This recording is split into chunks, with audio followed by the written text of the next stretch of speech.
to What Happens in This House Stays in This House Strength Over Silence podcast. I am your host, Tammy Montgomery Dozier. And again, thank you for listening. I truly appreciate my listening audience. You guys come through for me every week. I hope that I'm saying and doing some things that may make you think or change something or look at things a different way. I know when I speak to you guys, when I'm speaking to you about a lot of stuff, I'm also speaking to myself. It encourages me as well, and it helps me to see the things where I'm flawed and things I should be changing about myself, or things that I may think that I'm over and that I'm not. So thank you guys once again for listening. So this week I want to talk about greatness. There's this saying that says, greatness recognizes greatness. Do you all believe that? And they said that a person that says that, or if you see greatness in somebody else, that means that you recognize it because it is within you. Whether or not you display it, whether or not you're going after whatever it is that you want to go after, when you see it, you know what it is because you have it in you. Because there are sometimes when people see things on TV, or they see an artist, or they see something and they judge it because they don't recognize the greatness that the other person is giving. It may not necessarily be something that I would do or you would do. But when you see greatness, you're like, oh my God, that was just the greatest, just the phenomenon. Hamilton, some people liked it, some people didn't. I've watched it over and over again because it's so, and I actually went to see the live stage play, and it was greatness. I said, this man came up with this concept from reading a book, and just the things and how they were on stage and how they just maneuvered the stage setting and different things like that. I just thought it was awesome, phenomenal. Just the mindset of where he went in his mind to create this. And why did he say this song? And why did he do this? And it was greatness to me. And so what I do sometimes, and it might sound crazy, when I want to get inspired, when there's something that I want to do and I'm working and I'm trying to diligently trying to figure out what is my next step and what I want to do, I put on TV, I read, I even listen to audiobooks of who I think is great. Because my concept is, if I listen to these great people and I feel their energy and I see their energy and I see those things, then guess what it's going to do? It is going to rub off on me, so I can continue to walk in what I believe is my greatness. So again, when we respond to others' greatness, we feed our own. Sometimes we may not get it. Sometimes you may not understand what somebody else is doing. And it's not for you to understand, but it's for you to see the greatness. I might not like everything somebody else is doing, but I can see the greatness in it when they're doing. Sometimes we may feel called to dedicate ourselves to their vision or be inspired to follow the paths where we forge ourselves. Either way, we cannot lose when we recognize that greatness we see in others belong to us also. Our recognition of this call to action, that if heeded, we will inspire others to see the greatness that they also possess. Now, there's this poem by Marianne Williamson, and it is called Our Deepest Fear. So let me read you this poem. Our deepest fear is not that we are inadequate. Our deepest fear is that we are powerful beyond measures. It is our light, not our darkness, that most frightens us. We ask ourselves, who am I to be brilliant, gorgeous, talented, fabulous? Actually, who are you not to be? You are a child of God. Your playing small does not serve the world. There is nothing enlightened about shrinking so that others won't feel insecure around you. We are all meant to shine as children do. We were born to make manifest the glory of God that is within us. It is not just in some of us, it's in everyone. And as we let our light shine, we unconsciously give other people permissions to do the same. As we're liberated from our own fears, our presence automatically liberates others. So this is one of those things that if you feel that you're great and you feel that you have something that you need to be doing, it is there. You just need to go after it, and don't play yourself small. For years, people, I did that because in my mind, I'm like, well, I don't want other people to think that I'm better than them if I accomplish or achieve something. And whatever it is that you have in you that you got to get out, you get it out. It's not your issue that other people are not living up to their potential. And I had to learn that. It's not my issue. If other people see me as something else because they see me and they think that I'm better and they think that, I cannot worry about that.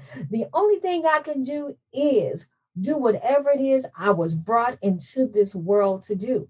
Because when it's all said and done, when I take my last breath, if Tammy didn't do it because somebody else thought I was better, that's Tammy's fault and nobody else's. So I want you guys to take that with you and know that if there are some things out there that you should be doing, do them. You don't have to have all the money at the beginning. You don't have to have anything, just baby steps. And how do you achieve greatness? Thank you. I'm glad you asked. Successful people commit to their goals. Listen, there are times at night where, I'm working all the time, or I wake up in the middle of the night and I begin working. It's just one of those things that you got to do it. You got to do it. But in the midst of that, guys, you still have to rest. Because sometimes I burn myself out in the midst of it. So sometimes you got to give yourself a mental break. Successful people persist until they achieve their goals. You take responsibility for your own destiny, what I just said. You work hard at it, and you find people who are doing what they want and you emulate them. I am a part of this great organization called SPA, Speakers, Publishers, and Authors Association. And we do so many different things. If you listen to my podcast, I've written plays, books. I'm grateful, just got my first book with the government published. It is called Connected by Love, Choices, Chances, and Changes. And it's one of those books that it can be, anybody can purchase it if you want to talk to kids about abstinence between the ages of 10 and 12. It was co-done by Dr. Wilkins, that is a part of SPA. So I have my first book out there that can help people, help the youth. And I have in there mental health. We do it from a holistic approach, talking about, how to meditate and how to deal with different things like in our community, PTSD, the things that a lot of young kids go through that we don't talk about and we push back on. So that is one of those things that I am very grateful that I've achieved and never thought something like that could happen in my life. I just happened to want to write a children's book. And this is what happened. Didn't know what was going to happen, but it was in my heart to do it. So if it's in your heart to do something, you do that. And that's my point of saying that you find people who are like-minded, who are doing things, because if you have people around you achieving things and doing things, you're like, oh my God, I love what you did with that. Oh my God, I love that. You don't have to do the exact same thing, but you can come up with something that fits you. Successful people believe in themselves and they believe in their visions. Successful people take care of themselves. Now, this one, I'm getting around to myself. I'm going to have to admit that I have not done the best at taking care of me. And up until recently, where, I went to the doctor, you know what? Yeah, I have got to do better. And I know that I have got to do better. So that is one of those things I'm working on me. I made that commitment with my cousin Keisha and told her I was going to run my first mile or so coming up this year. I have to work on that. I have to be a woman of my word. So successful people rest and recharge. That's what I just said. And you never stop learning. I love to learn. I'm like an information junkie. I would sign up for any class, seminar.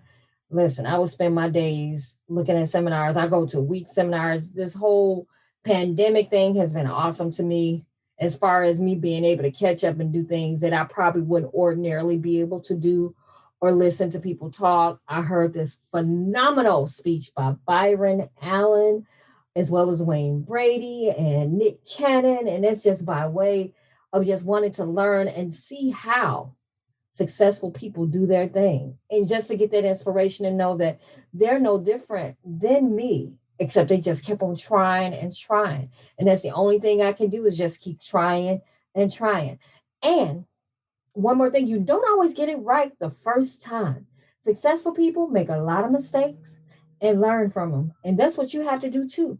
It doesn't always go well, but listen, please, people, I have done some stuff. It has not always gone well, and I had to go back and change it. Sometimes my first idea, I was sitting down and written plays and books, and sometimes my first thing, okay, well, I thought this would be a good idea and it's not. And I just start from the drawing board and I do something different. And there's nothing wrong with it. Sometimes it does not always pan out to the way you see it.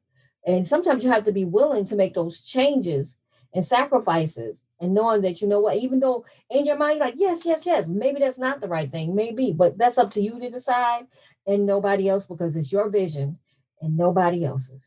Hello and welcome to What Happens in This House Stays in This House Strength Over Silence podcast. I am your host, Tammy Montgomery Dozier.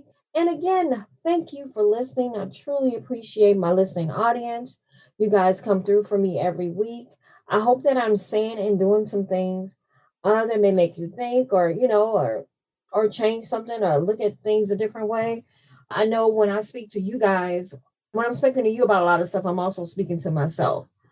It encourages me as well. And it helps me to see the things where I'm flawed and things I should be changing about myself or things that I may think that I'm over and that I'm not. So thank you guys again, once again, for listening. So this week, I want to talk about greatness. There's this saying that says, greatness recognizes greatness. Do you all believe that?